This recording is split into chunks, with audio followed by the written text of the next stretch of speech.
अस्सलाम वालेकुम। ओबेसिटी या मोटापा, ये मोटापे की वो किस्म है कि जब मोटापा महज बसियारखोरी या ज़्यादा खाने का नतीजा नहीं होता, बल्कि ये एक बीमारी बन चुका होता है। इंग्लिश में इसे ओबेसिटी कहते हैं, लेकिन उर्दू में इसके लिए कोई ख़ास टर्मिनोलॉजी तो नहीं अभी तक बनी है।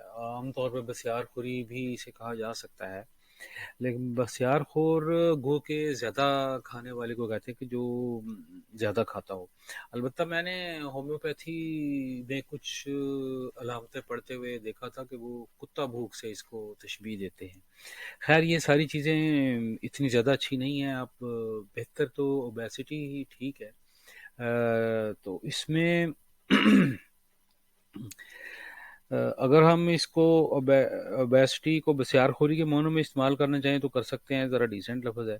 अगर आपको उसमें कोई और मानी मालूम हो तो बराह करम कांटेक्ट करके बताएं, ताकि ये हम टर्म इस्तेमाल कर सकें। अभी आते हैं हम अपने असल मुद्दा पर। असल मुद्दा जो है वो ये है कि हम इससे पहले ये बात तय कर चुके हैं कि कैसे शुगर ब्लड में शामिल होकर नुकसान पहुंचाती है और इन्फेक्शन का बायस बनती है। फिर हम ये भी जान चुके हैं कि एक दफ़ा जब हम कार्ब्स खाते हैं तो ये एक पूरा एक विशियस साइकिल शुरू हो जाता है कि हमें भूख लगती है, हम कार्ब्स खाते हैं, इंसुलिन आती है, वो ब्लड शुगर को डाउन करती है। ब्लड शुगर जब लेवल लो हो जाता है तो हमें फिर भूख लगती है, फिर हमारा कुछ खाने को जी जाता है, तो हम फिर कुछ खाते हैं। और इस तरीके से जो हमारी जो आदतें भी जो है वो ऐसी बन चुकी हैं कि हम दिन में कम से कम जो है वो 5 दफ़ा तो हम खाते ही खाते हैं। और ये जो साइकिल है, क्योंकि जब हम कार्ब्स खाते हैं तो फिर हमारा मज़ीद खाने को दिल करता है। एक दफ़ा जब वो इंसुलिन आती है और वो कार्ब्स का लेवल, शुगर लेवल डाउन करती है ब्लड में। तो शुगर लेवल वो कैसे डाउन करती है? जो शुगर, एक्सेसिव शुगर होती है, वो उसकी फैट्स बना के बॉडी में स्टोर कर देती है। अब हम सुबह नाश्ता करते हैं, उसमें आपको पता है चाय पीते हैं हम चीनी वाली, और उसके अलावा भी उसमें हैवी किस्म का नाश्ता होता है आमतौर पे। हमारे पुराने हकीम और बाबे भी ये बता के गए हैं कि नाश्ता अच्छा करना चाहिए। तो जब हम अच्छा नाश्ता करते हैं उसमें खूब हमारे भरे कॉर्ब्स, हाई लोडेड विद कार्बोहाइड्रेट्स होता है। तो सुबह सुबह ही जो है वो हम बॉडी को इस काम में लगा देते हैं कि ये एक्स्ट्रा कार्बोहाइड्रेट्स को कहाँ संभालना है। वो उसके फैट्स बना के मुख्तलिफ जगहों पे स्टोर करती है। उसके बाद 9-10 बजे जब हम चाय पीते हैं उसके साथ एक बिस्कुट वगैरह या इस तरह की कोई चीज़ चल जाए तो वो एक और मामला ऐड हो जाता है। इस तरीके से फिर हम दोपहर का खाना खाते हैं, तो क्योंकि मेहनत की हुई होती है, मौसम सख्त होता है आम तौर पे, तो हमें जो है वो ज़्यादा ही उसमें आपको पता है कि खाने से ही हम उसको रिलैक्स करते हैं बॉडी को। यूं जो है वो आहिस्ता आहिस्ता ये चीज़ें बढ़ती जाती हैं। तो ये जो साइकिल है, इस साइकिल से बचने का क्या तरीका है, ये सबसे बड़ा मसला अभी तक तो बना हुआ है। तो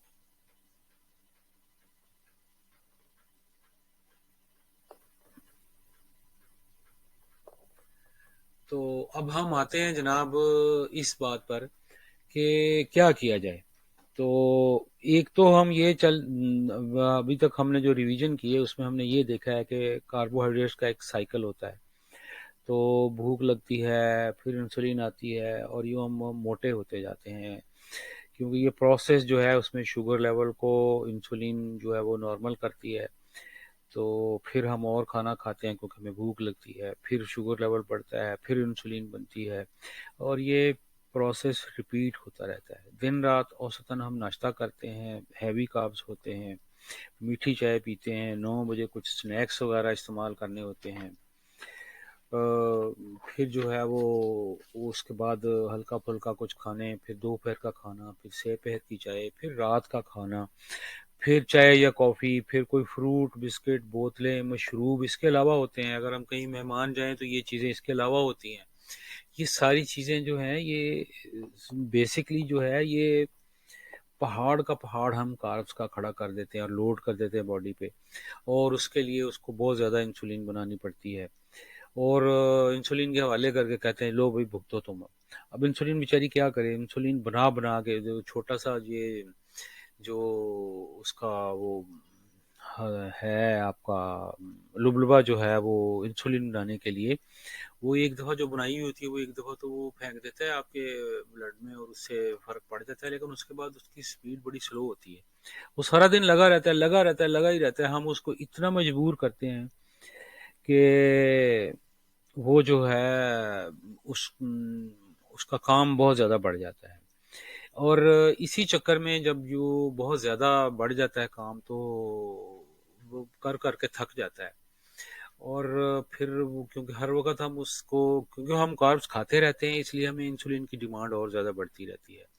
तो अगर हम कम कार्ब्स खाएं तो हमारी इंसुलिन की डिमांड भी कम हो, लेकिन इंसुलिन की डिमांड हमारी बहुत ज़्यादा होती है, लुबलुबा बना बना के थक जाता है और आखिरकार जो है वो समझता है कि ये हर वक्त ही क्या है यार, ये हर वक्त तुम्हें इंसुलिन ही चाहिए, इंसुलिन ही चाहिए, तो वो आपकी बात सुनना बंद कर देता है। वैसे जैसे फॉल्स कॉलिंग होती है, फॉल्स नॉकिंग होती है दरवाजे पे, या कोई बेल बजा के बच्चे चले जाते हैं, आप देखते हैं कि वो अगर एक दफ़ा दो दफ़ा बेल बजाएं तो आप दूसरी दफ़ा यही करते हैं कि या तो बेल बंद कर देते हैं या जाते ही नहीं है। तो यही चीज़ इसके साथ भी होती है, जब हम इसको एक्सेसिव सारी उम्र यूं ही हम साइकिल चलाते रहते हैं कि हर वक्त कुछ ना कुछ खाते रहें और जो है वो इंसुलिन की डिमांड बढ़ती रहे, तो आहिस्ता आहिस्ता बॉडी जो है उसकी डिमांड को सुनना ही बंद कर देती है। वो बजाय इसके कि भाई आप मज़ीद इंसुलिन जितनी वो बना सकती है बनाती रहती है, बहुत एफिशिएंट भी हो जाती है, लेकिन 30-35 साल के बाद वो थक जाती है और वो फिर कहती है दफ़ा मारो इसको, ये तो हर वक्त मांगता रहता है, वो उसकी बात सुनना ही बंद कर देती है। ये वो चीज़ होती है जब आप बॉडी जो है वो इसको कहते हैं इंसुलिन रेजिस्टेंस। तो इंसुलिन रेजिस्टेंस के मोड में जब बॉडी आ जाती है तो वो आपको मजीद आपकी बात ही सुनना पसंद नहीं करती, वो सिग्नल जो है वो इनको दबा इनहेबिट कर देती है। नतीजा ये होता है कि भाई आपको टाइप 2 डायबिटीज़ का आप शिकार हो जाते हैं। तो हम बात कर रहे थे ओबेसिटी पे। ओबेसिटी जो है वो सबसे बड़ा एक इसका जरिया है। तो बड़ी कम्प्लेक्स डिजीज होती है और इसमें जो है वो ज़्यादातर जो है वो वही, ये बात सही है कि ज़्यादा खाना ही इसका बायस बनता है, लेकिन ये ज़्यादा खाना उस बंदे के अपने अख्तियार में नहीं होता। उसको हर वक्त खाने की तलब रहती है, क्योंकि आप कार्ब्स खा रहे होते हैं, वो कार्ब जो है वो आप खाते हैं, जब वो इंसुलिन को लेके जाती है तो और ज़्यादा खाते हैं। इसके अलावा इसमें जो है वो इनहेरिटेंस का भी है चांस। पहला तो मसला ये है कि जो आपके जीन्स हैं उसमें अगर आप माँ बाप आपके मोटे हैं, वो ओबेसिटी का शिकार हैं, तो वो आपके जेनेटिकली भी आप उसको इनहेरिट करते हैं। जब आप इनहेरिट करते हैं तो भी आप इसका शिकार होते हैं। फिर इसमें फिजिकल रीजन या एनवायरनमेंट और फैक्टर्स भी इसमें शामिल हो जाते हैं कि अगर आपके आसपास मोटे लोग हों, जो जो पाकिस्तान में अगर आप ज़्यादा पतले हो तो वैसे ही लोग आपको कहने क्या बात है तुम कमज़ोर हो गए हो। तो ये भी एक इसमें फैक्टर होता है जो ज़्यादा खाता है। मैंने अभी भी बहुत सारे बच्चे देखे हैं जो कहते हैं कि हमने अभी ज़्यादा खा ज़्यादा वेट लॉस है तो हमने वेट बढ़ाना है।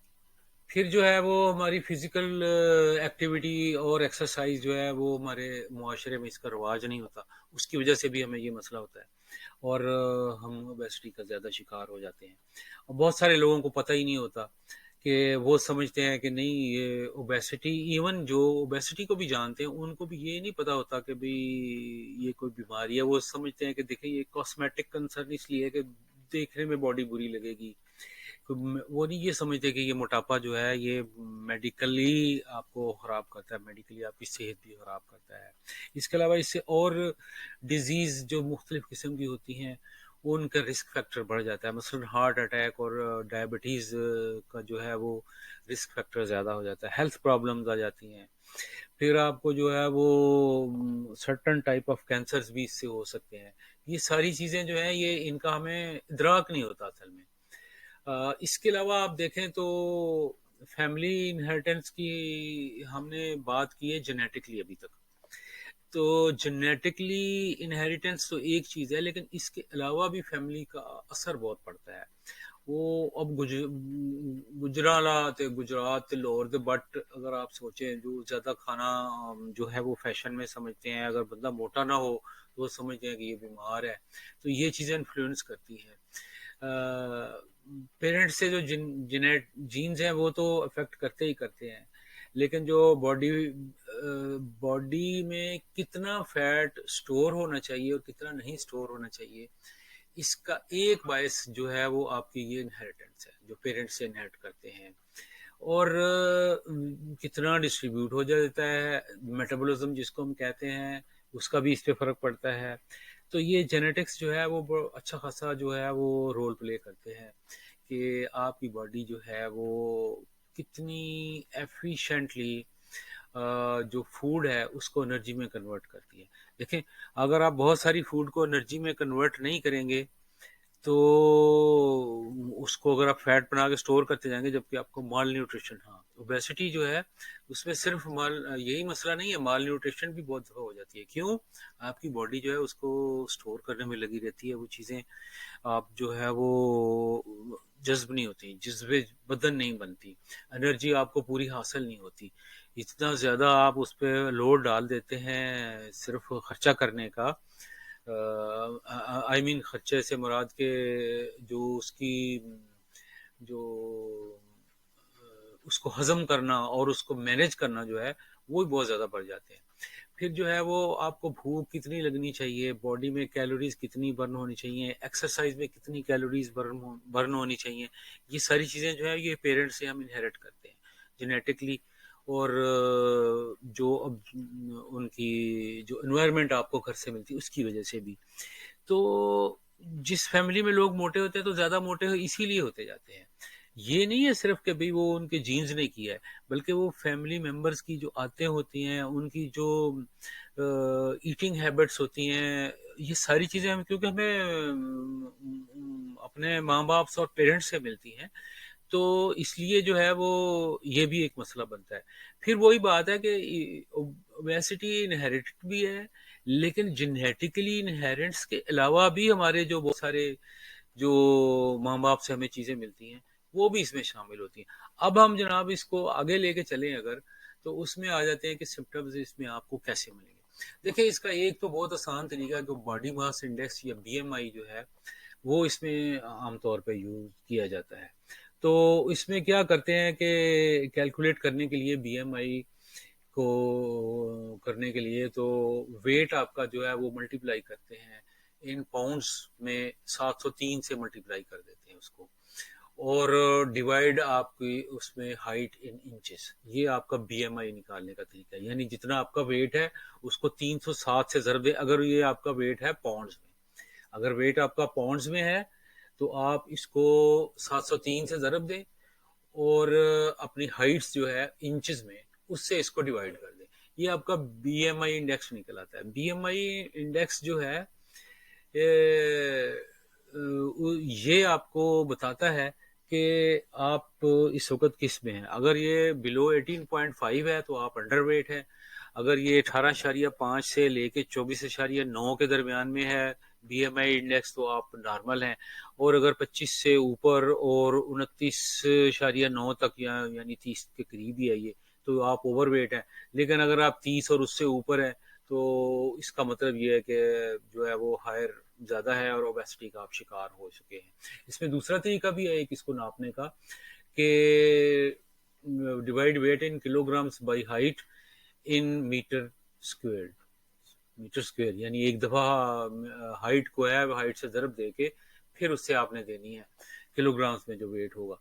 तो इस तरीके से आप निकाल लेते हैं और बीएमआई इंडेक्स निकालते हैं तो आपको पता चलता है कि आप ओबेसिटी का शिकार है। यानी ये बड़ा इंपॉर्टेंट है। आमतौर पे हम जो है वो नेट से और दूसरी चीज़ों से आप खुद भी इस तरीके से निकाल सकते हैं। पाउंड्स में वजन करें, उसको 703 से ज़रब दें और डिवाइड कर दें इंचेस, जितनी आपकी जो, याद रखें 5 फुट 4 इंच है अगर आपकी, तो वो फुटों के इंच आपने बनाने हैं, सारे इंच बना के फिर उससे डिवाइड करेंगे।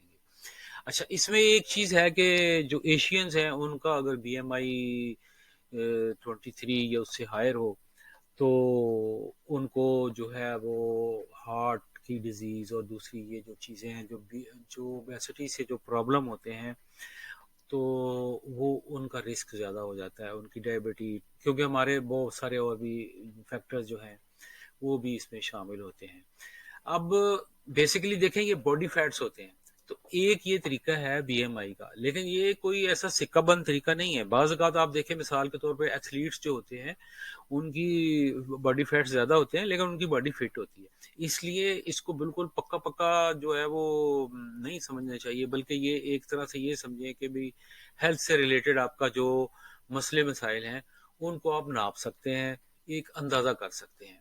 तो ये तो हो गया कि ओबेसिटी को आप अंदाज़ा कैसे कर सकते हैं कि वाक़ई आप ओबेसिटी का शिकार हैं या नहीं। अब आ जाते हैं कि इसकी वजूहात क्या होती हैं।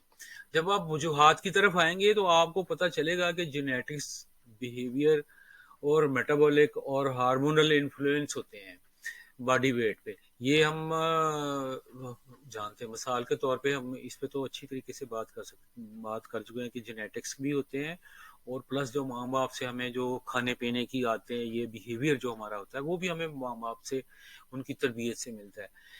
इसके अलावा जो मेटाबॉलिज्म जो है वो भी बेसिकली हमने इनहेरिट ही किया होता है। तो हार्मोन्स के जो इन्फ्लुएंस होते हैं, ये सारे जो बरसों से हमारी बॉडी की जो तरबियत हुई होती है, ये सारी चीज़ें उसमें पार्टिसिपेट करती हैं बॉडी वेट को गेन करने में। और अगर आप सीधा सीधा सा आप पूछे, वो जटाका साहब जो होता है, तो भाई ओबेसिटी उस वक्त होती है कि जब आप इनटेक आपकी मोर हो जाती है और बर्नआउट आपका काम होता है। आप जो है वो नॉर्मल जो हमारी जो एक्टिविटीज़ होती हैं, जो एक्सरसाइज होती है, हमारा चलना फिरना होता है, हमने आगे पीछे जाना फिरना, ये सारे काम करने के लिए जितनी हमने तवानाई खर्च करनी होती है, उससे ज़्यादा हम खाते हैं। और जब हम उससे ज़्यादा खाते हैं तो वो बॉडी को वो स्टोर करनी पड़ती है चीज़ें। जब वो स्टोर करनी पड़ती हैं तो वो स्टोर तो एज ए फैट ही होनी है। तो इसलिए जब फैट ऐड होते जाएंगे तो ओबेसिटी बढ़ती जाएगी। ये मतलब सीधा सीधा दो और दो चार तो यही है कि आप ज़्यादा खाना खा रहे हैं, और जो है वो ज़्यादा खाना खा रहे हैं जितना आप खर्च नहीं कर रहे। अब इसमें ये देखें, बंदे के कंट्रोल में नहीं रहता। जब आप कार्ब्स खाते हैं तो आपको और भूख लगती है, मजबूर हो जाते हैं खाने पे। जिनको जेनेटिकली ये मसला होता है वो मजबूर हो जाते हैं खाने पे, वो रुक नहीं सकते। तो इसमें जो है वो मुख्तलिफ इलाकों में जो है वो आपने देखा होगा कि जो मुख्तलिफ किस्म के खाने, जंक फूड जिसमें ज़्यादा होती है, जैसे यूनाइटेड स्टेट है, बड़े जो जो भी ये तरक्की याफ्ता मुल्क हैं, वहाँ पे खाने पीने की जो आते हैं बहुत चेंज हो गए। बर्गर और कन्फेक्शनरी और बेकरी के आइटम ज़्यादा होते हैं, स्टार्च ज़्यादा होता है खाने में, और बहुत कम लोग हैं जो हेल्थ कॉन्शियस होते हैं। और वहाँ पे महंगे भी बहुत हैं, सब्जियां और ताज़ा फल बहुत महंगे हैं। हमारे मुल्क में सब्जियां और ताज़ा फल जो सीज़न के होते हैं, हालांकि इतने महंगे नहीं होते, सस्ते होते हैं, लेकिन इसके बावजूद हम उन्हें खाते नहीं हैं। हमारे फैशन की वजह से हम उसको छोड़ देते हैं। ये एक और बड़ा मसला है। फिर जो है वो कार्बोनेटेड बेवरेजेस हैं, कोका, पेप्सी और ये इस तरह की जो बोतलें जिसको हम कहते हैं, बोतल जो पीते हैं, उसने बहुत मसला बनाया है। मीठी चाय का हमें बहुत मसला बन गया है, उसमें आर्टिफिशियल शुगर और केमिकल शुगर इस्तेमाल होती है।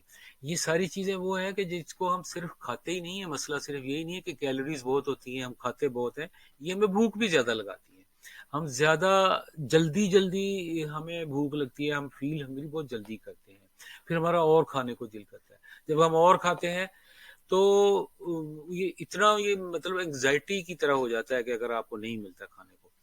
फिर जो है वो जॉब्स हमारे बड़े शहरों में और जो वेस्टर्न कंट्रीज हैं, जहाँ पे खान रहन सहन अब इस तरह का हो गया है कि आपको जॉब्स इस तरह का मिलते हैं जिसमें आपकी फिजिकल एक्टिविटी नहीं होती।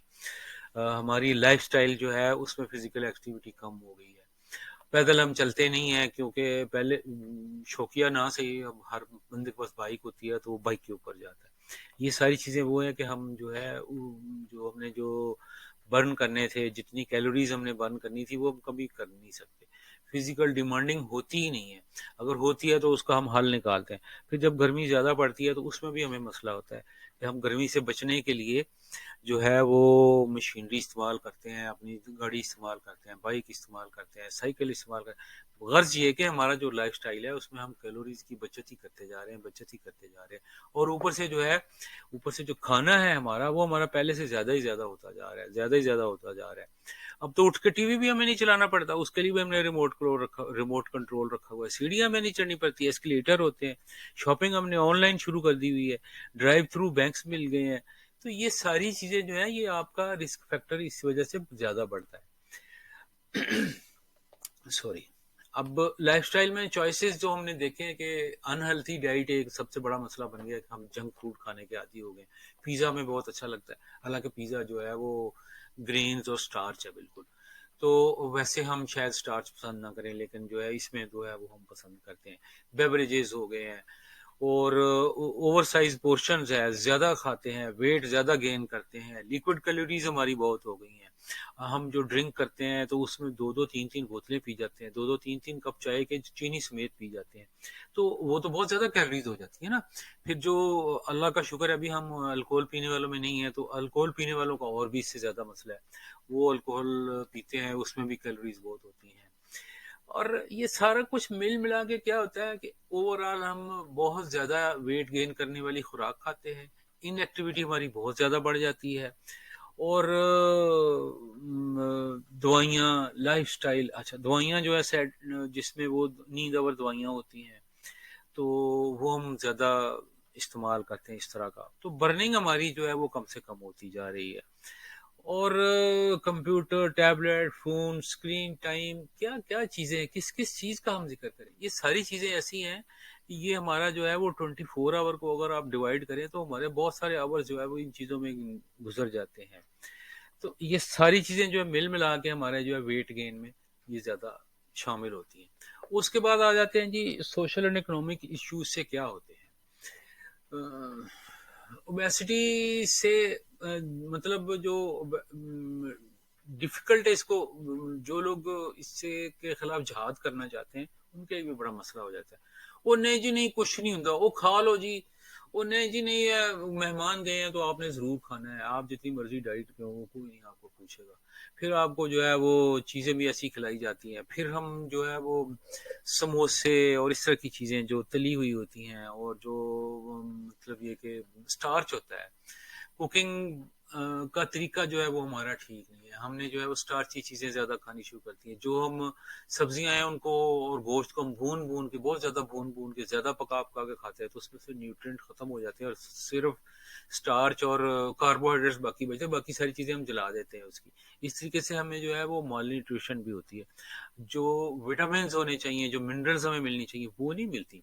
उसकी बजाय हमें जो है वो खाली जो है वो बहुत ज्यादा तादाद में कार्ब्स मिलते हैं। इस तरीके से ये सारी चीजें मिल के जो है, और यार दोस्त भी हमारे जो है वो हमारे ख्याल करते हैं, कहते हैं कि भी इसका वजन इस तरीके से भी ज्यादा हो जाए। अच्छा, अब इसमें ये पहले हमारे जहन में ये था कि 35-40 साल के बाद जो है वो बंदा जो है वो मोटा होना शुरू होगा, उसको ज्यादा ये मसले बनेंगे। अब ये मसला नहीं रह गया। ओबेसिटी का मसला ये है कि ये एज जो है वो अच्छी खासी किसी भी एज में हो जाती है, छोटे लोगों को भी हो जाती है, बड़े लोगों को भी हो जाती है। और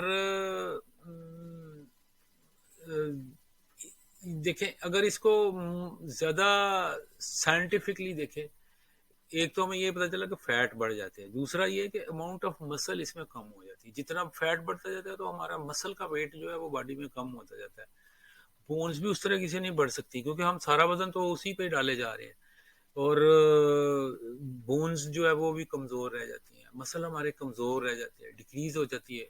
एज के साथ जैसे जैसे हमारे जो मसल अमाउंट डिक्रीज होती है उसकी जगह भी वो फैट्स ले लेते हैं। और मसल मास इसको कहते हैं कि वो मेटाबॉलिज्म भी हमारा जो है वो डेवलप हो जाता है कि मसल मास हमारा कम होता जाता है और बॉडी वेट ज्यादा हो जाता है। ये ऐसी चीज होती है कि उस वक्त फिर इसको मसला कंट्रोल करना और ज्यादा मुश्किल हो जाता है। इसको एक्सेसिव वेट जो है, अब आप जब आप डिक्रीज करते हैं तो आपका मसल लॉस होना शुरू हो जाता है। ये इतना बड़ा मसला बन चुका है कि अभी या तो आप गेन कर रहे हैं, ये इतना बड़ा मसला बन चुका है कि या तो आप वेट गेन कर रहे हैं और अगर आप कोशिश करते हैं किसी किस्म की, जिसको हम कैलोरी डाइट कहते हैं आमतौर पे, जो हम डाइट करते हैं उसमें जो है वो आप क्योंकि सारी चीजें छोड़ते हैं, कैलोरीज कम करते हैं, तो आपको जो है वो मसल लॉस शुरू हो जाता है। जब आपका मसल लॉस शुरू हो जाएगा तो आपका कमजोरी बढ़ जाएगी भाई, बड़ा मसला हो जाता है ये। तो ये भी इसी ओवरवेट की वजह से है। और इसके अलावा भी बहुत सारे फैक्टर इसमें चीज होते हैं। औरतों के लिए प्रेगनेंसी के दौरान मसला बनता है, उनका वेट गेन हो जाता है, दोबारा उनको लॉस करना मुश्किल हो जाता है। और मतलब एक दफा जो है वो बेबी बॉर्न हो गया, फिर उसने दूध पीना है, फिर ये मतलब ये कॉम्प्लिकेशंस बढ़ती जाती हैं अगर आप एक दफा उसको कर लें। औरतों में तो चलो ये है। अच्छा, मर्दों में एक और चीज है, हम जब स्मोकिंग क्विट करते हैं, जब आप क्विट स्मोकिंग करते हैं तो उसमें भी ये चांस होता है कि हम इसको वेट गेन से भी हमने एसोसिएट किया हुआ होता है, तो वो हमारा और खाने को दिल जाता है, कुछ ना कुछ हम उस चरने को दिल करता है, मुंह का जायका चेंज करने को, तो हम ज्यादा वो खा लेते हैं, उसकी वजह से वेट बढ़ जाता है। छोड़ी आपने एक अच्छी आदत की कि आपने स्मोकिंग क्विट की, लेकिन आपने वेट बढ़ा लिया, उसको फिर जो है वो बड़ा मुश्किल हो जाता है कि लॉन्ग रन में उसको आप कैसे कम करेंगे। स्मोकिंग भी छोड़नी मुश्किल हो जाती है, क्योंकि जैसे जैसे आपकी ये जो साइकिल होता है कार्बन वाला, कि आप कार्बन खाते हैं तो भूख लगती है, उसमें आपका ये भी मसला बनता है कि आपको और ज्यादा मसले बनते हैं। लेकिन सबसे बड़ा मसला ये है कि गेन आफ्टर क्विटिंग स्मोकिंग जो है ये बड़ा मसला हो जाता है। उसके बाद दूसरी चीज एक है लैक ऑफ स्लीप। अगर आप अच्छे तादाद में अच्छी यानी गुड क्वालिटी स्लीप और गुड टाइम, ये दोनों चीजें उसमें चाहिए। अगर वो आप नहीं ले रहे, आप ये देखें, अगर आप बहुत अच्छा वर्कआउट कर रहे हैं, दिन में 2-3 घंटे 4 घंटे भी आप वर्कआउट कर रहे हैं, लेकिन उसके बाद स्लीप नहीं करते, तो वो वेट लॉस में कन्वर्ट नहीं होता। उसकी वजह ये है कि जब हम वर्कआउट कर रहे होते हैं, वर्जिश कर रहे होते हैं, या हम साइकिल चला रहे हैं, या पैदल चल रहे हैं, या हम वॉक कर रहे हैं, वेट हमारा उस वक्त कम नहीं होगा। ये जब हम सोएंगे, रेस्ट में बॉडी आएगी, उस वक्त मेटाबॉलिज्म ये काम शुरू करेगा, उस वक्त इसने काम करना है। तो अगर हम अच्छी नींद नहीं ले सकते और हम एक्सरसाइज दबा के किए जा रहे हैं, तो कई दफा ऐसा होता है कि वेट लॉस नहीं होता। ये डॉक्टरों को क्लिनिक्स में पता चला है। तो ये मतलब अच्छी नींद भी लेनी जरूरी है। कार्बोहाइड्रेट्स तो हमें पता चल ही चला है, जबकि पता चल चुका है कि वेट गेन में सबसे बड़ा मसला कार्बोहाइड्रेट्स का होता है। लेकिन इसके अलावा जो है वो नींद के अलावा अब स्ट्रेस जो है उससे भी मसला बनता है। अगर आपको एक्सटर्नल फैक्टर ऐसे हैं जो स्ट्रेस वगैरह ज्यादा हो गया, मूड आपका खराब रहते हैं, वेल बीइंग अच्छी नहीं है, तो आप इसको भी डालते हैं। इसकी एक कॉमन मिसाल हमारे यहाँ पे, अगर घरेलू झगड़े शुरू हो जाए, खातून के साथ पहला बेटा होता है, बच्चा या कोई हो, और घर पे जो है वो उसको स्ट्रेस की कंडीशन मिलती है, तो वो आमतौर पर मोटी हो जाती हैं। भाभियां इसलिए मोटी होती हैं, सिर्फ बच्चे पैदा करने की वजह से नहीं होती। अच्छा, इसके अलावा जो है वो गट बैक्टीरिया जो है वो हमारे खाने पीने की आदतों पे डिपेंड करते हैं। वो नहीं होते तो हमारा जो है वो अच्छा खाने पीने का निज़ाम, जो उसका निज़ाम हजम सही नहीं होता, उसकी वजह से मसला बन जाता है। रिस्क फैक्टर्स बढ़ते जाते हैं। वो मोटे होने की वो जो है वो रेशो या रिस्क फैक्टर जो है वो बढ़ता जाता है। फिजिकल एक्टिविटी हमारी कम होती जाती है, एक्सरसाइज कम होती जाती है, बिहेवियर चेंज होते हैं, उसकी वजह से जो है ये मसले बनते हैं। तो अब हम देखते हैं कि इससे और कॉम्प्लिकेशंस क्या होती हैं।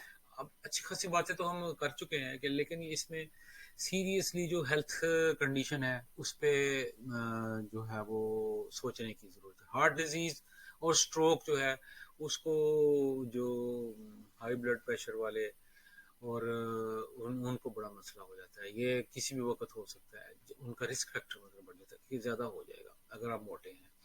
और heart disease, strokes, normal cholesterol और ब्लड प्रेशर, ये सारी हो जाती है। नंबर 2 पे है टाइप 2 डायबिटीज। ओबेसिटी की वजह से टाइप 2 डायबिटीज जो है उसका चांस बहुत ज्यादा बढ़ जाता है, बल्कि हो ही जाती है कुछ ना कुछ टाइम के बाद। ब्लड शुगर लेवल, या तो ब्लड, जो यंग बच्चे एज में होती है, तो वो आगे जाके फिर आपको टाइप 2 डायबिटीज हो जाएगी। ये तो समझ लें कि इनएविटेबल है, ये तो होना ही होना है। अगर आप ओबेस हैं तो 90% जो है। अच्छा, उसके अलावा कुछ खास किस्म के कैंसर भी होते हैं, रेयर केस होते हैं, लेकिन फिर भी उसका रिस्क फैक्टर बढ़ जाता है। औरतों में खास तौर पे ओवरी, ब्रेस्ट, और ये जो अंतड़ियां होती हैं, रेक्टम है, ये बहुत सारी ऐसी चीजें, लीवर में भी, गॉल ब्लैडर में भी, पेनक्रियास में, किडनी में, प्रोस्टेट, ये सारी चीजें जो है इनमें जो है वो कैंसर का जो है रिस्क फैक्टर बढ़ जाता है। ये नहीं कि सबको हो जाता है, रिस्क फैक्टर बढ़ जाता है। उसके बाद जो है डाइजेस्टिव प्रॉब्लम बहुत सारे पैदा हो जाते हैं। और अब कभी आपको गैस होगी, कभी हार्ट बर्न हो रहा है, कभी गॉल ब्लैडर सही नहीं है, कभी ये नहीं है, कभी लीवर के प्रॉब्लम शुरू हो जाएंगे। फिर जो स्लीप का है, सोने का, मैंने आपको बताया कि एक तो सोने की वजह से जो है वो ओबेसिटी बढ़ती है, और ओबेसिटी की वजह से सोने के प्रॉब्लम अगर शुरू हो जाए तो आप सोचेंगे फिर वो एक साइकिल शुरू हो जाएगा। तो एक ऐसा, मतलब जब ये बढ़ जाएगी तो उस वक्त आपके पास आप अच्छी नींद सो नहीं सकेंगे, क्योंकि आपको ब्रीथिंग में प्रॉब्लम होगी सोते हुए। और वो इस तरह के प्रॉब्लम हो जाते हैं, आपको वो उठू आने लग जाता है हमेशा, जो है वो आपको ऐसे लगता है मेरा जैसे दिल रुक गया है। ये सारी चीजें ओवरवेट और ओबेसिटी की वजह से होती है। उसके अलावा भी स्ट्रेस की वजह से जो है वो वेट जो है ज्यादा हो गया, वेट ज्यादा होने की वजह से जो आपके जोड़ है उनमें मसला बन जाएगा, अर्थराइटिस और इस तरह की चीजें हो जाती हैं, ऑस्ट्रो अर्थराइटिस। और मतलब ये कि सारी बॉडी में जो है इन्फ्लेमेशन बहुत ज्यादा बढ़ जाती है। और जब इन्फ्लेमेशन होती है तो वो इन्हीं चीजों का बनती है। कोविड-19 का भी चांस ज्यादा हो जाता है इससे, मतलब रिस्क फैक्टर बढ़ जाता है जो मोटा आदमी है। तो ये सारी चीजें हमें देखने की जरूरत है कि इतनी ज्यादा ये हमारे लिए जब मुश्किल का बायस बनती है तो हमें क्या करना चाहिए। अच्छा, इसमें जो है वो, इससे हमें एक तो ये मसला बनता है कि भी लोगों में जो देख के कहते हैं कि भी ये देखो मोटा आदमी है, मोटा, इससे कुछ नहीं होगा। आपकी क्वालिटी ऑफ लाइफ वैसे ही खत्म हो जाती है। आपको जो है बहुत सारे फिजिकल काम आप कर नहीं सकते, एक्टिविटीज जो है वो आप देखिए, एक्सरसाइज करना तो मसला बन जाता है। आप इंजॉय भी नहीं कर सकते, कहीं बड़े जा नहीं सकते, बीच पे आप जाएंगे थक जाएंगे, पहाड़ों पे चढ़ना आपके लिए मुश्किल हो जाएगा, जॉइंट्स आपके दुखने शुरू हो जाएंगे, जोड़ों में दर्द शुरू हो जाएगा, तो आप क्या एंजॉय करेंगे लाइफ। तो इसमें ये है कि फिर लोग जो है वो भी कह देंगे मोटा यार है, पास करो यार है, आपके साथ बैठना पसंद नहीं करेंगे। जब आप दो सीटें साथ साथ बस में बैठेंगे तो मोटे आदमी के पास हर बंदा बैठने से घबराएगा। ये ऐसी चीजें हैं कि ये जो मुआशरे से हमें जब मिलती हैं तो मसला वहीं पे आ जाता है। यानी आप मोटे हो गए, अब आपसे मोटापा कम नहीं हो रहा, आप डिप्रेशन का शिकार हो जाएंगे, डिप्रेशन का शिकार हो जाएंगे, आपका मोटापा और बढ़ता जाएगा। आपको मोटापा होने की वजह से जो है आपका काम ये होना चाहिए कि आप मजीद फिजिकल एक्सरसाइज करें और एक्टिविटीज बढ़ाएं, लेकिन मोटापे की वजह से आप जो है वो डिसेबल होंगे, इस काम को करने से आप ज्यादा नहीं कर सकते, क्योंकि आपको कभी जोड़ों का दर्द होगा, कभी आपका सांस फूल जाएगा। शेम एंड गिल्ट तो चले, ये तो सिंपल सी बात है कि भाई किसी को मोटापे से जो है वो शर्म आती, किसी को नहीं आती। व्हाट्सअप पहलवान जी जो है वो अपना खुशी से दिखाते हैं, लेकिन उनकी बहरहाल फिर भी उनकी सेहत और मामलों में अच्छी होती है, और लेकिन जैसे जैसे बूढ़े होते हैं तो प्रॉब्लम बढ़ते जाते हैं। सोशल आइसोलेशन खैर हमारे यहाँ इतनी ज्यादा तो नहीं है, लेकिन विदाउट अगर आप बोले तो बगैर कहे बहुत सारी होती है। जैसे मैंने आपको बताया कि आपके साथ बैठने से घबराएगा हर कोई। वर्क आपके टारगेट लिमिटेड होते जाते हैं ऐसा ऐसा। मैंने बहुत सारे लोग देखे हैं जो मोटे होते हैं तो वो काम जो है वो करना उनके लिए बड़ा मुश्किल हो जाता है। अब आप आ जाए जनाब, इसका प्रोसेस जो है वो हम थोड़ा सा कर लेते हैं, बात ज्यादा तो नहीं लंबी कर सकते। कि जैसे ही जो जब हम खाना खाते हैं उसका ग्लूकोज बनता है, आपको ये पता ही है, डिफरेंट एंजाइम्स आते हैं और वो कर करा के एंड में उसका ग्लूकोज बनता है जो हमारे ब्लड में शामिल होता है। जैसे ही ये ब्लड में शामिल होता है तो इंसुलिन जो है वो आती है और वो सारे सेल्स को ये सिग्नल देती है। सबसे पहले वो ये सिग्नल देती है कि भाई शुगर आ गई है, ग्लूकोज आ गया है, आप इसको अब्जॉर्ब कर लें, इससे तवानाई बना लें। ये इंसुलिन का काम है। वो हर तरफ ये मैसेज फैलाना, अकेले अकेले सेल में जाके उसने ये कहना है कि चलो भाई चलो, तुम ये जो है वो इसको आप करें, इससे बनाए एनर्जी। इतना जबरदस्त काम है ये कि इंसुलिन के बगैर काम ही नहीं हो सकता। उसके बाद जो है वो जो उसमें से बच जाएगा ब्लड में, ग्लूकोज में से जो ब्लड लेवल बच जाएगा, बाकी इस्तेमाल जो एनर्जी बना ली वो तो इस्तेमाल हो गया, जो एनर्जी नहीं बनी तो उसको जनाब ये उसको बैलेंस करती है, ताकि अगर वो जो हायर ब्लड ग्लूकोज लेवल है उसको बैलेंस करती है और उसका फैट्स बना देती है, फैट्स बना के कहीं ना कहीं इसको स्टोर कर देती है। तो एक्स्ट्रा जो ग्लूकोज होता है वो इसने ब्लड स्ट्रीम में से निकालना है, वरना वो आपके लिए नुकसान दे रहेगा। तो उसको निकाल के इसने फैट बनाना है। अब होता क्या है कि जब आप खाते पीते हैं बिटवीन द मील्स आपका जो है वो ब्लड ग्लूकोज लेवल डिक्रीज हो जाता है, और उसकी वजह से स्ट्रेस पड़ता है। और वही बात है, जो स्ट्रेस पड़ता है तो आपको पता ही है कि ओबेसिटी ज्यादा होती है, आप और मोटापे का शिकार होते हैं, आपका और खाने को दिल करता है, ये साइकिल चलना शुरू हो जाता है। अब यहाँ पे हम आपको बताते हैं कि ये कि इंसुलिन ने बॉडी को जब बताया कि भाई ये सारा कुछ जो है वो आप इसकी बना लें खुराक, जब वो खुराक बनती है, ग्लूकोज जो है वो हजम होता है, और उसके जो लेफ्ट ओवर्स हैं कुछ तो लीवर में रह जाता है, बाकी जो है वो उसको फैट्स बना के स्टोर करती है, और उसको बताती है कि लेफ्ट ओवर कैसे स्टोर करने हैं, तो बताने का काम इंसुलिन ने करना है। अब इस ये चार्ट जो है इसमें आपको जो दिखाया गया कि इंसुलिन, ब्लू जो लाइन है ये ब्लड लेवल्स हैं, और रिच फूड और स्टार्च फूड जो ये देखे लाल जो है वो ज़्यादा ऊपर जा रहे हैं, जो लाल है, और सुक्रोज और जो ग्लूकोज और फ्रुक्टोज जो हम जो खाते हैं वो डॉटेड लाइन है, वो देखिए एकदम उसका लेवल बढ़ जाता है, और जल्दी बढ़ जाता है। इंसुलिन हालांकि शुरू में जल्दी आई है, ये देखिए 6.5 तक गई है जो ब्लू ब्लू कॉइल है, उसके बाद नीचे गिर गई है, क्योंकि जो उसके लोबलोबे ने जो इंसुलिन बनाई थी वो एक दफा उसने ब्लड में डाली, वो ज्यादा तादाद में थी। अब वो नई बना के जो डालेगा तो वो तो थोड़ी थोड़ी होगी, तो अगले घंटे तक वो जो है वो थोड़ी सी बना के देता है, उसके बाद फिर वो बहुत ज्यादा नीचे चली जाती है, क्योंकि वो बहुत ज्यादा अलातूल तो नहीं बना सकता। अब इसमें दूसरी चीज ये देखें कि आप जो ये डॉटेड लाइन है ये वो हैं जो आप जूसेस वगैरह हम पीते हैं, सब्जियां फ्रूट और इस तरह की चीजें जो है उसमें फ्रुक्टोज होती है। फ्रुक्टोज का मसला ये है कि एकदम ये जो है वो लेवल जो है वो ग्लूकोज लेवल बढ़ाते हैं और फिर नीचे आ जाता है, इसका जल्दी नीचे आ जाता है, जल्दी बढ़ता है, इसमें ये मसला है। और इंसुलिन इसके साथ साथ आती है, इसका ये फायदा है कि अगर आप ये तो जिस रफ्तार से इंसुलिन बढ़ रही है उसी रफ्तार से ये है, लेकिन जो आपको स्टार्च है, ये स्टार्च देखें आपके बार बार बढ़ रहा है और इंसुलिन इसका मुकाबला नहीं कर सकती, स्टार्च की वजह से लेवल देखें, इंसुलिन एंड में आप आगे देखें तो इंसुलिन का लेवल 50 से भी नीचे है, और स्टार्च जो है उसका लेवल 100 से भी ऊपर है यहाँ आके, और ये कितना लंबा चल रहा है। तो आप ये देखें ग्रेन्स जो है, जो स्टार्च जो है, ये सारे जो है वो बहुत ज्यादा हमारे इसके लेवल को बढ़ा देते हैं।